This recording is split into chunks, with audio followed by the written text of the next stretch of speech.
Welcome to Author's Corner. This is an extension of Brilliant Minds and Beautiful Souls. I'm Tess Booker. Here is the living library where authors, publishers, and conscious creators come together to amplify the meaningful stories, both fiction and nonfiction voices, sharing not just what was written, but why it mattered enough to be told. If you enjoy meaningful conversations behind the books you love or may want to discover, welcome. We're glad you're here. Hello and welcome. So I'm so glad that you guys are here with me.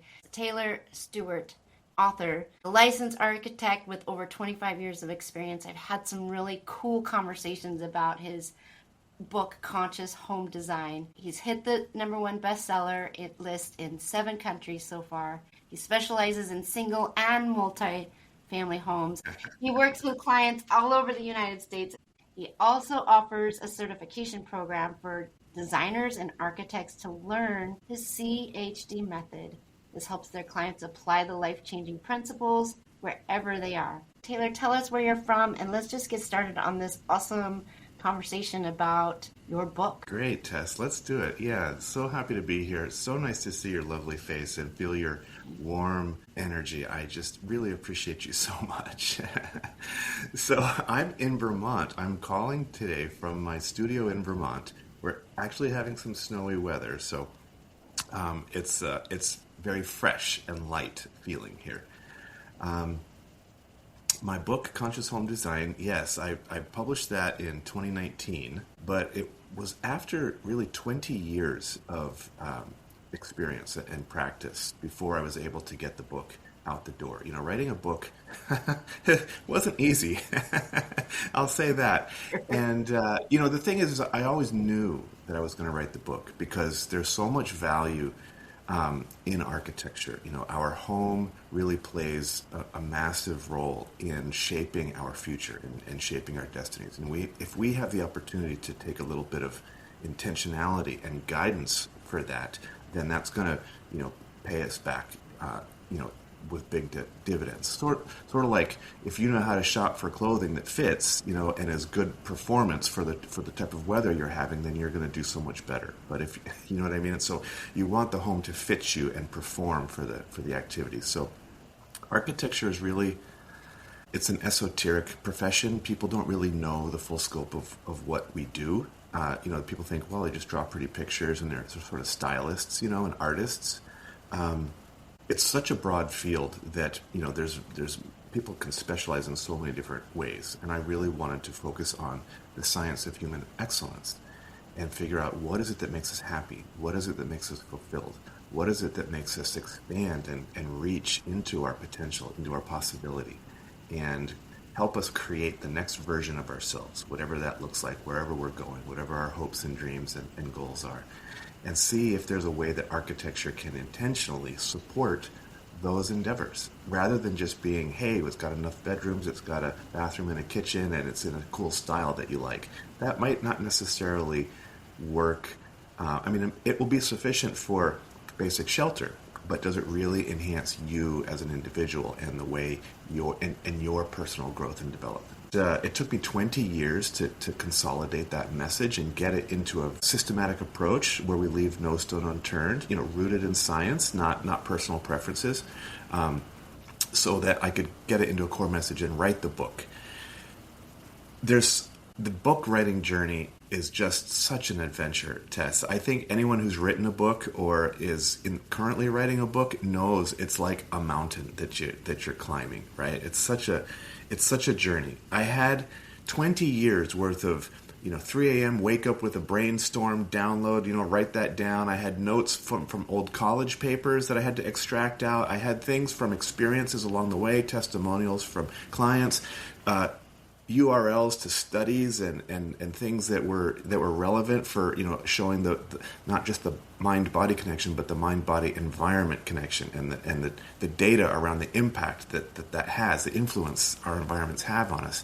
So I had like a 50-page Google document of all my everything. It was like this nebulous chaos, and I was like, how am I going to make sense of this? How am I going to structure this so that people can consume it and understand it, because nobody wants to read a 40-chapter book about architecture. It's just so boring, except for other architects.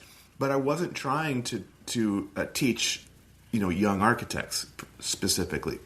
The book was really written, the intention was to be a bridge to connect the non-architecture community, the non-design community, the homeowner. An architect has such beautiful ways to create, but what I love is you are talking about being an architect of your own life and manifesting that into where you live and your environment and how it expands on you as a person. That is genius for someone who is consciously creating their life and coming from a space of what makes me happy, what do I need to do for my legacies, and how do I want this to play out? Like, why wouldn't we just learn how to build our own spaces and architect our life through our homes? Like, it's just a genius idea, and I'm really excited to dive into more of what that looks like, what that feels like, what could be the possibilities of having the options to really create a home that represents you. Like, sure. What? Instead of all these cookie cutter homes, it's a settling that we do in our homes. That's what I feel like. Wow. Yeah. What a cool concept. Well, most homes are built. Very few people will have the opportunity to hire an architect and have their own home designed and built for them. Most people, just the circumstances of their life are such that they're going to choose pre-built homes to live in, whether they're in an apartment or a house. And so, there is a certain amount of trying to sort of shop and find something that's going to fit for you and work for you. But nothing's ever going to be, really perfect, right? We live in the real world. There's limitations and stuff. So there is a degree of just trying to make it work. You just have to do the best you can with the walls you're given. Obviously people can take a real quantum leap forward if they have an opportunity to build every wall and every room, from scratch. That's use specific and size appropriate and well organized to hold whatever is supposed to go in there, whatever furnishings or decorations or books or paperwork or musical instruments or what have you. So there's a real opportunity to custom fit it like a glove to you, but also be adaptable with an eye for the future. As our lives evolve.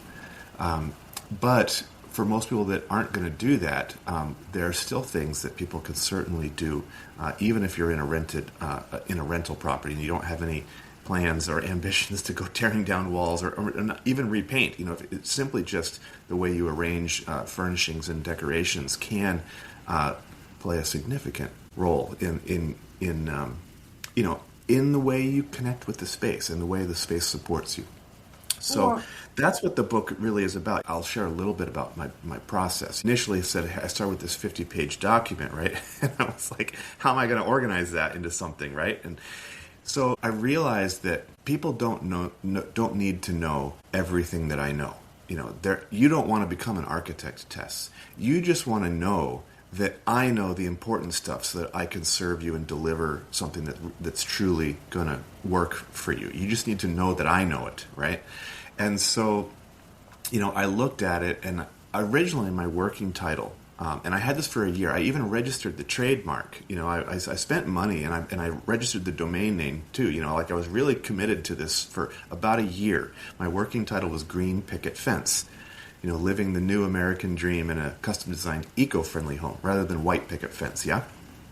And as I came up with this and was doing my research for the book, I realized that there are a lot of people out there who are, technological wizards, or eco-masters, and they know all about the alternative building materials, and they know about creating homes that use zero energy. They take it all in from the earth and from the sun and from the wind, and then they, all the energy that they need to operate and maintain their home is generated through the environment. And that's possible now. Technology has brought us to a place where we can do that, with a modern standard of living, in terms of indoor air quality and temperature fluctuations, and being able to have electricity on demand for your gadgets and things, right? So there are people out there that specialize in that. And all that is great, but architecture as a whole, we're still, aside from energy efficiency and technology advancements, we're still designing the spaces the way we did in the 1900s. We're still giving a bedroom, a kitchen, a bathroom, and, a living room, hopefully, if you're have some space for a couch to hang out and spend time with the family or friends. But there's nothing else really. It hasn't really evolved at all. That's unfortunate, because the other sciences, psychology and health and wellness and emotional being, all of these things, we've learned so much. We've grown so much, just even in the past 25 years, even just this new century. And architecture has not incorporated that into, it's not evolving based on that knowledge, on the feedback that we're getting from all the other sciences. And so it's sort of stuck, And so the advances we do make are usually based on technology or style. Oh, now the new trending color is beige walls. Now the new trending color is gray walls. Now the new trending color is sage walls, right? It's like, okay, sure, great, but that's not what really makes people happy in the end. It's not what big data tells us actually helps people live longer and increase their life expectancy. So I found that my core message was not green picket fence. My core message was so much deeper. What I wanted to share with people was more universal. So a friend of mine who had done some editing for other books that I was complaining about my plight of, oh my God, I got 50 pages of notes. How do I proceed from here? I looked at that thing. I probably looked at that thing for 3 months, scratching my head going, what now? You know what I mean, Tess? It was just like, it was not a smooth it was not a sprint. It was definitely a marathon getting my book out the door. Also because I'm a bit of a perfectionist, you and I just hanging out talking, I'm very easygoing and I can be very relaxed and go with the flow.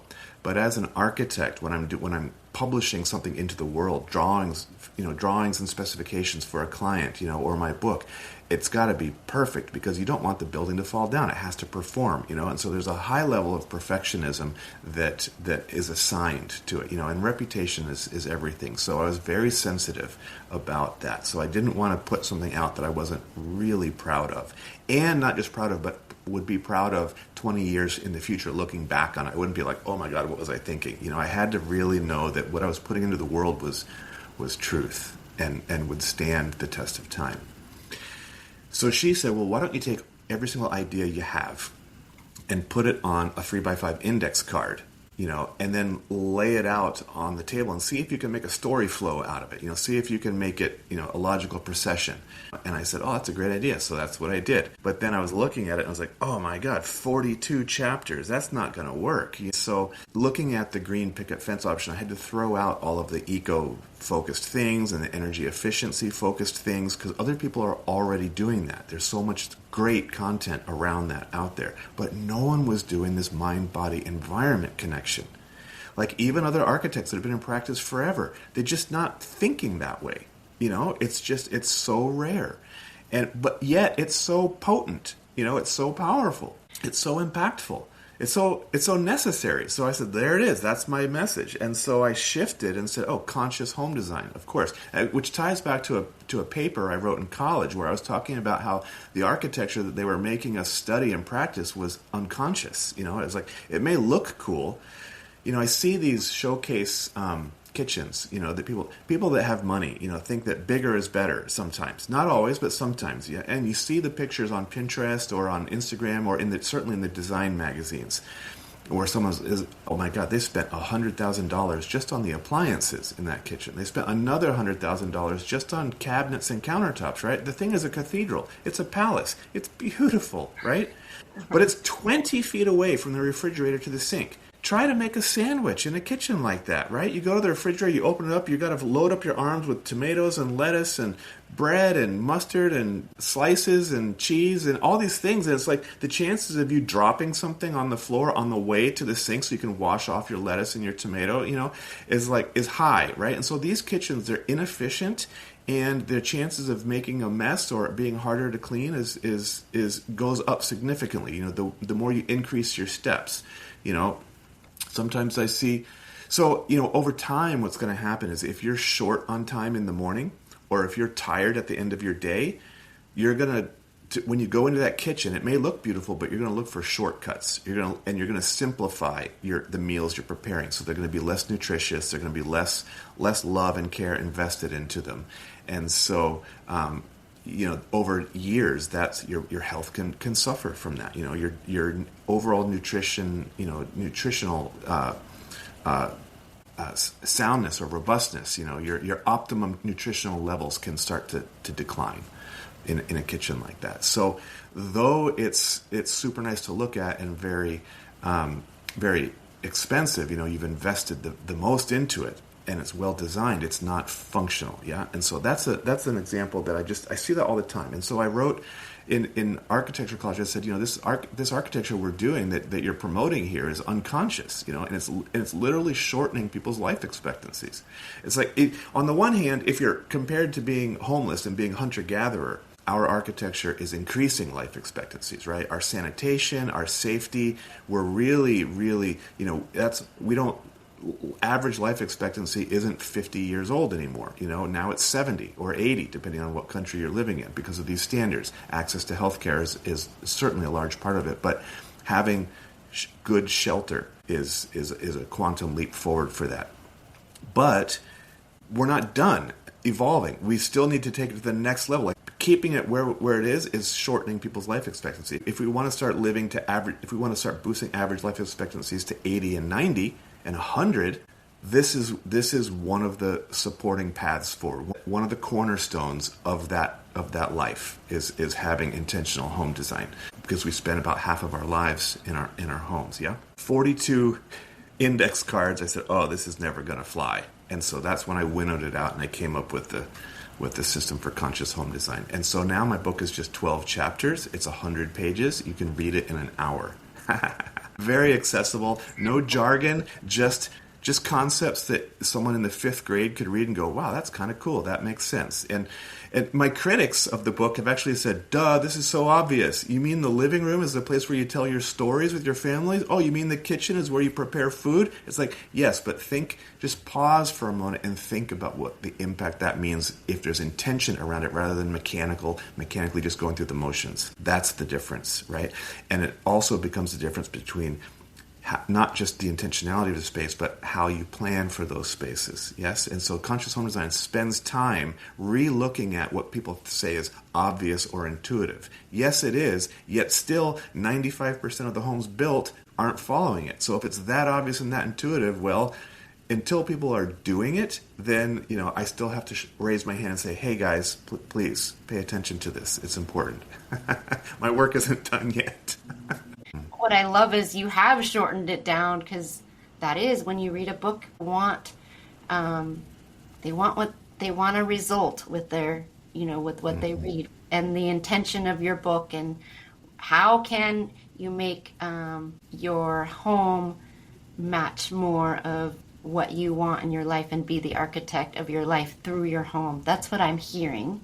And I guess when you rent a space, say we do have those big old huge homes, or maybe you're a minimalist and you have these small spaces and you're trying to figure out what to do with them. But I think people choose their homes because they do want to be happy. They do want to feel good. They know there's legacy there. They know, when you first go to buy a home, I know as a first-time home buyer, it was like, I'm buying this home. It's a permanent thing, and where it lands is what it looks like, and I have to work with that, right? You have to be practical and pragmatic. You choose the best of what's The available best to of you, what, and then okay, make the best you can with what's there. Yeah, absolutely. right. You can't just hold out and be like, I'm going to be homeless until I have the perfect home. Right, right. It's not all or nothing. Well, where do I start? But what if we could be more intentional, gain momentum in the longevity of life because we were consciously aware of where things are placed or how it feels in that room or the purpose of that room? Or I just think this is really fascinating. Yeah, yes, Fascinating. absolutely. Thanks, Tess.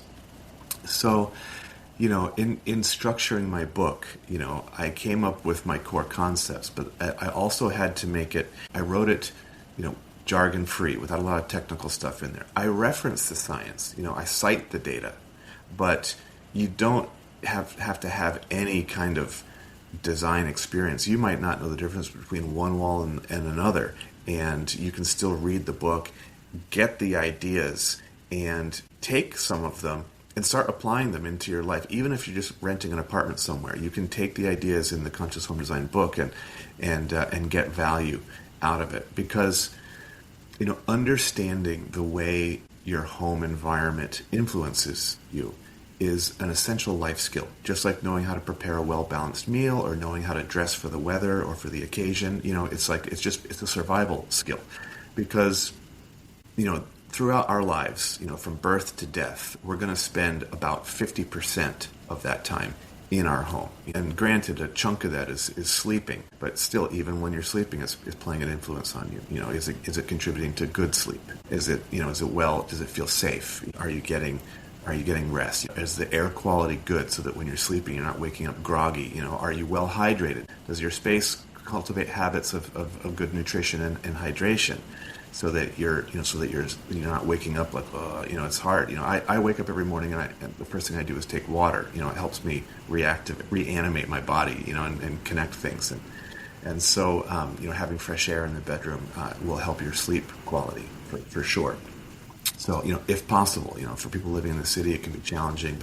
And if you're living up north where it's cold, like I am right now in Vermont, keeping the window open all night is maybe not so practical, but we have energy recovery ventilators where the air system circulates, and before it exhausts the air, it's a pipe inside of a pipe. So without actually mingling the air, the outgoing warm air warms the incoming cold air, so that you don't lose that heat. So you're getting totally fresh air coming in, but it's pre-warmed, and so it's energy efficient. So that's, these are little things that you can do to keep your space, optimized, because we're going to feel much more energized. Like, go to the ocean, go where the oxygen is very rich, and there's that brine. Or even go up into the mountains. Air is thinner, not as much oxygen, but it's so fresh and clean, right? There's something vitalizing about fresh, UV purified, oxygenated air, yes? And so indoor air quality in the home is we want to approximate it to that as best as we can. So we want to bring in outside air that's filtered from pollutions or pollens or dust and things like that. If you're in the city with New York, what do you do when you're in, Yeah. there, or if you're in like Vermont, or you're at the ocean, or you're in the mountains, or I love that Yeah. you're addressing all of the spaces so that there's choices. There's just choices of what that looks like. And People aren't going to be doing energy recovery ventilators in their no, houses and apartments and stuff, but there are things in there that I touch on that, in fact, are even possibly more important than some of those things. Right? They're stuff that the data tells us actually, does help us live longer and connect more fully with life. Yes, and feel like our life is rich. Even if we're not materially rich, we can feel like we have a rich life. And so there are things that we can do in our spaces. And so I talk about that in the book. Okay, there has to be a story here.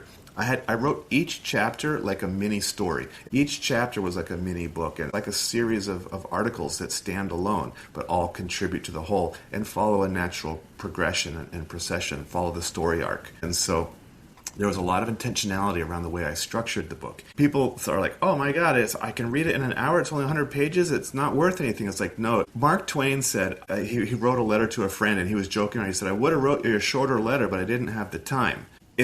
I took a lot of time to give something that was just bite-sized that people could grab and get here's where the big value is.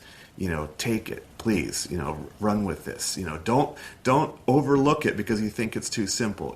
Or because it's like intuitively makes it, yeah, I know that already. But yes, you know that, but do it. It's like saying, yes, I know I'm supposed to exercise, but are you doing it? Well, and that's the beauty of these books, right? It's like you don't have to learn everything because that person went ahead of you, saved you millions of hours to get down to that one thing or that two things that you need to implement and that you can implement and implement with results because it's been done. That's right. Or it's somebody has studied the heck out of it, right? It does save us time when we can take a book and go, all right, what can I implement? That's right. And that's the thing is like, sure, because once you put things in place, then it's going to, you do the work like publishing a book. You write it once and you get paid royalties forever. When you make these shifts in your home, you do it once, but you get paid over and over again. You reap the benefits of the environmental influence and impact. Winston Churchill said, we shape our buildings and thereafter they shape us. Yeah. And so there's some wisdom from the West. Wisdom from the East, Yogananda said, environment is stronger than willpower. And, I thought about that and I was like, oh, is that true? Don't I want to feel like I'm in charge of my life and in charge of my destiny, not like environment is going to win? I don't want to feel like it's me against the world and I'm losing. And a lot of us are living that and then we don't know it because we're not conscious or that. And when I speak about that architect, like, there is the architect you're talking about, the nuts and bolts of what you're building, how you're building it, the materials you're using. But there's also the architect, meaning the creation space of being in charge of what you're creating, right? Yeah, right. So that architect has the double-minded, or the wording around that can go from this conscious and then this manifesting into real purpose and tangible nuts and bolts. Right, sure. The architects, typically fall into, technologists or stylists are the typical categories that most architects will fall into. And I'm trying to say, yes, style is important. Technology is important. The nuts and bolts, the mechanics of it, it's all important. I know those things. That's my job. But that's not enough. You can't just give someone something that's stylish and technologically sufficient, because that doesn't necessarily mean people are going to be happy living there. The space actually has to fit and flow with their lifestyle, right? You don't want to just be living in a museum. Behind it, right? It's like you can cook a meal, and why is it that we can go into I can cook a meal and then I can go have my mom or someone I love cook that same meal and it tastes different. I mean, it's interesting the energy behind what we're creating, whether it's we're creating our day, whether we're creating food, whatever we're preparing for, there is an energetic flow that brings momentum to legacies. Sure. Right? So, right. So, setting things up in your environment to help you stay connected, to help your environment support you. That's like, think of a tree root. It's growing under a sidewalk. Wood is softer than concrete, but the slow, constant, steady pressure of that root is gonna move and crack the sidewalk. Yeah, and so that's the way the environment is. And so that quote about environment being stronger than willpower is like, sure, humans, our wills are really indomitable, right? Like you see people break records every day. You see people overcome immense challenges, right? And they reach deep inside and find strength to overcome. Yeah. But those are breach moments. That's like when the whale takes all of its energy and launches out of the ocean. It's majestic. It's beautiful to see those moments, right? And humans have breach moments all the time, and we celebrate them. That's what social media is posted with, is littered with humanity's breach moments. But what happens is, it's a moment in time, it's a snapshot. Then you fall back, into the environment. And when you're tired, or when you're just going through the habits, and not exerting 100% of your willpower all the time, that's when the environment plays its influence. Most of the time we're not in that breach moment. Yeah. So yes, we can overcome, but the environment plays a factor. And so what we want to do is just intentionally shape the environment so that it influences us in a positive way, in the way we want it to. So it helps us achieve our goals. So rather than swimming upstream against the current, dealing with the friction of our own home, it's actually helping us accomplish our activities. So fascinating. Just understanding, a lot of my expertise is in the energetic space. What comes up must go down, right? Mm-hmm. And what my environment supporting me in those down places. Like Absolutely. that's a very it's just curiosity and questioning, my environment. Right. The unexamined life is not worth living. I think that was Henry David Thoreau. Yeah. And so, he lived in a little cabin on Walden Pond, and I was fortunate enough to go to school in Boston and actually work at the architecture firm that did the project, the Henry David Thoreau Institute on Walden Pond. So I was, and I became familiar with that, professionally. And I saw, the way he lived and the way he was, he was living small but intentionally. And that's, there's value in that.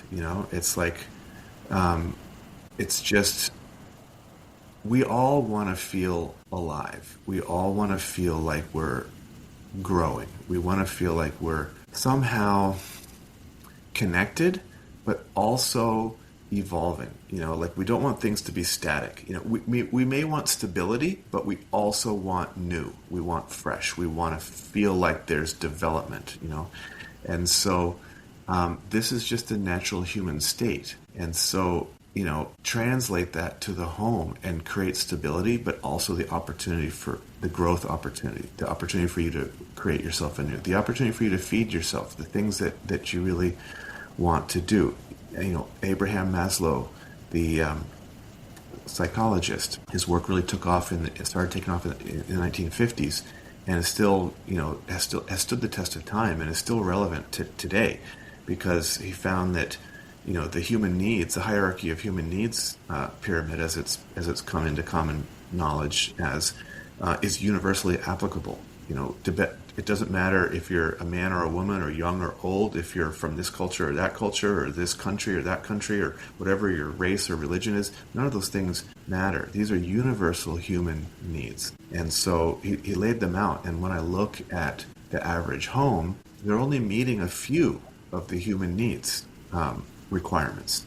And when I was writing Conscious Home Design, and doing my research, I said, well, what would a home look like if we intentionally built it into the mold? If we designed it so that it was in the bones, the opportunities to serve all of our needs, especially if we're spending more than half of our lives in our homes. What would that do? How would that change your future?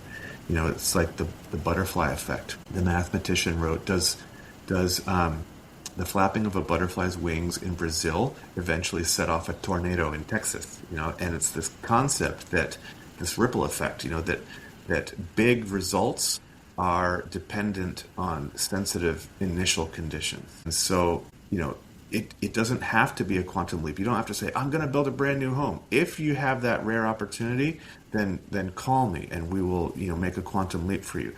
But just looking around your home and making 2% shifts, a little bit here, a little bit here, a little bit there, that adds up cumulatively. And what happens if your day is 8% better on average over decades? Yes?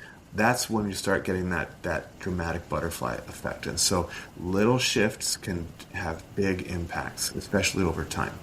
So you just again, that mind-body connection. Let's talk about how the feeling of optimism and the feeling of possibility. If you, for instance, I know this happens for a lot of people. Life gets busy, they're busy with work, they're busy with their family, maybe raising children, and things that they used to love to do get pushed aside. They make sacrifices. Oh, I'm no longer playing my musical instrument, or I'm no longer painting. Oftentimes one of the first things to get sacrificed is your creative expression activities, and or your physical exercise activities, and or your personal development activities. Your study. You're trying to get better at something, even if it's just a hobby. Even if it's just like, hey, model train set or whatever it is. It's just something it's something that's just for yourself. It doesn't serve the world in any particular way. It's just something that you do. These are the first things to get axed on the chopping block. What happens is if you deny those for a long enough time, you'll really start to feel it, and you'll be like, oh my God, I'm just going through the motions. I feel like a zombie. My life is, you can start getting numb.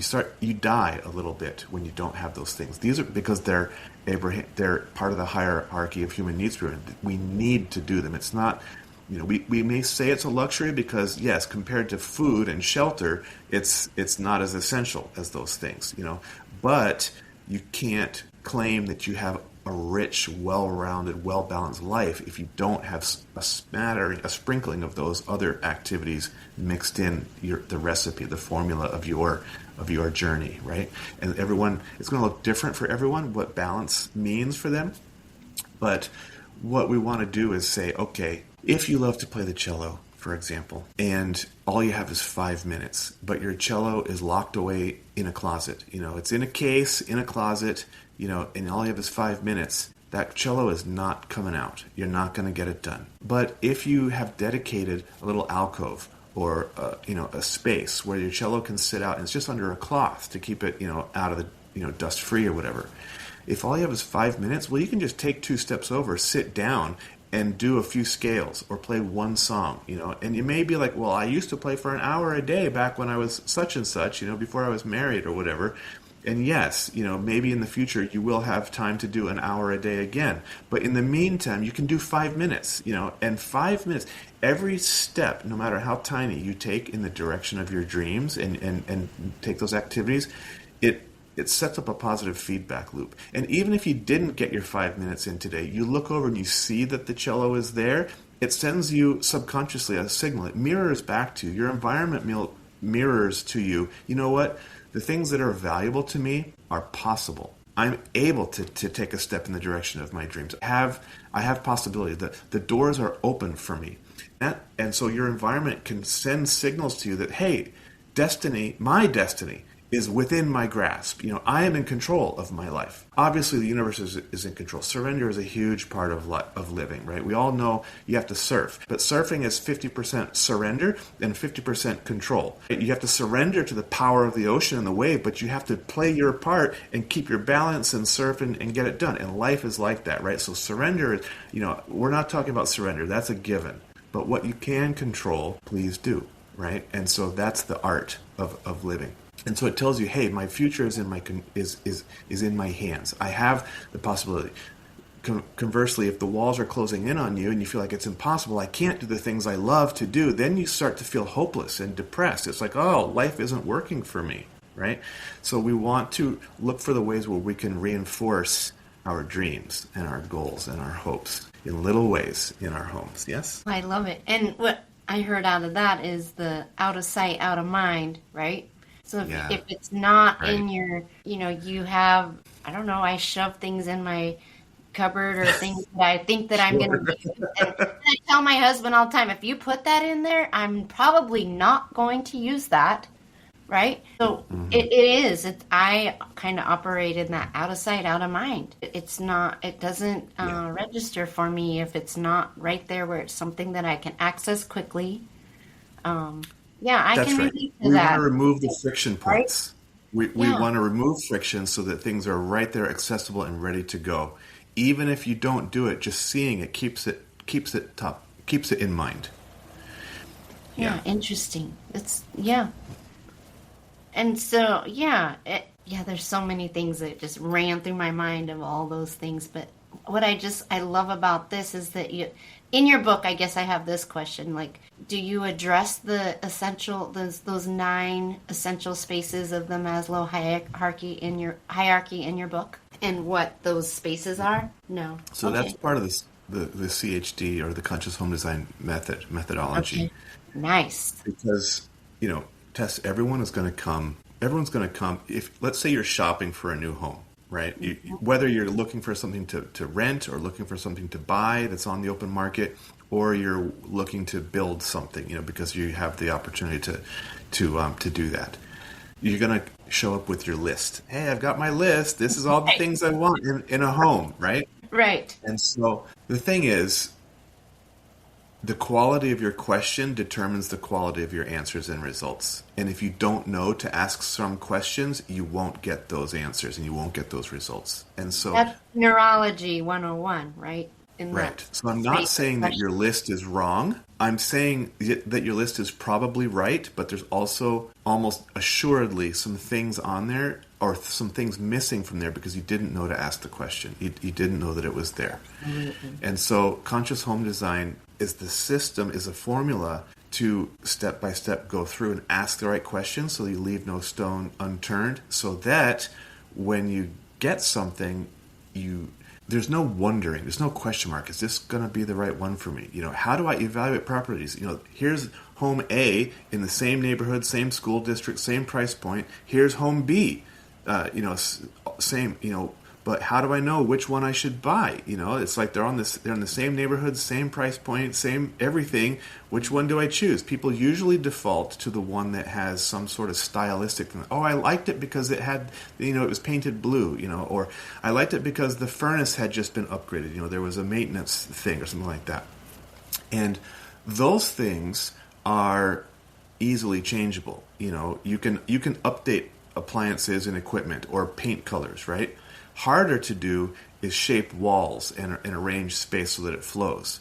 And so if you don't know how to evaluate, flow and how the space is going to work based on these things, you might make a mistake. You might choose a house that doesn't work for you. You might choose based on the wrong reason, right? It's better to buy something that has the good flow and then beautify it, you'd rather, if you show up with lipstick and your job is to beautify 2 animals, you want to beautify a unicorn, not a pig. Like, it's easier to putting lipstick on a pig. It's like, so you can have a really terrible home that's all polished up and nice, but it's still not going to work for you. Whereas if you buy an ugly unicorn, you can polish that up, and then you've got a beautiful unicorn at the end of it, right? A beautiful pig is just a pig. I don't mean this like truly negatively. Like, I don't, like, pigs are beautiful and they're very intelligent, and I'm not. It's just a way to illustrate a point, without being. I don't mean to sound critical or judgmental or anything. You know what I mean? Conscious home design is about acceptance. It's really about being open and keeping your doors open and giving you access to possibilities. Because just because you said no to that home, that the pretty pig, and you chose the ugly unicorn, doesn't mean that for another person, the ugly pig, that is their pretty unicorn. Do you understand? It's not because everyone is an individual. Everyone's list is going to be slightly different, right? And so it's not about saying this one's no good, I'm going to let some other sucker have that. It's about you choosing the best for you, right? That's what we're talking about. Well, I think if we summed up what your book is, I think your book is about asking the questions and getting the clarity of what you want to change in your home. And as you ask that formula, like you said, because if you're dealing with neurology and you're dealing with energy, it is about the question. It is about the exploration. It is about getting clarity and adapting to that and surfing through that. Because that is the word. That's exactly what this is. That's what I hear. This book is about you finding clarity. How do you want to architect your home to match your own identity, purpose, your legacies? What does your home do to be the external version of you? But it requires that asking those questions and moving in some kind of momentum towards what you want over time. Sure. Right? You really you summed it up. It is about clarity, because clarity is confidence. Confidence is speed. If you find yourself procrastinating and not, I don't know, I want to change my house, or I want to relocate it, and you're shopping, but you're not pulling the trigger, it's because you don't have clarity. And you don't have the confidence, and so you hesitate. You're like, I don't want to make a mistake. When you have clarity, when you go through it, it's like, now I know. That gives you the confidence to go, yep, and make a decision. Pull the trigger, sign on the contract, make it go. Go through your home and look for opportunities for giving, receiving, and reciprocal relationships. And if you find that there's some gaps, it's like, I'd like to have more of this in my life. I'd like to have more of this kind of relationship in my life. Now you have the knowledge to create opportunity for that. And you can do that just with what we talked about on this thing, or if you want to really follow it a little deeper, then go ahead and get a copy of the workbook and do that. Or call me and I'll walk you through it, on a private consultation. Thank you, Talor. This has been just a delight to listen to your expertise and that integration of your environment and the inner activity that we so desire as human beings. That's right. Yeah. And living a purposeful life of, like you said, this giving and receiving and reciprocal connections and in relationships to everything. Like always, you can go to kfred.com. You can start those conversations with Talor. You can find all of his information there. And I will see you next time in the next episode. In the meantime, be blessed.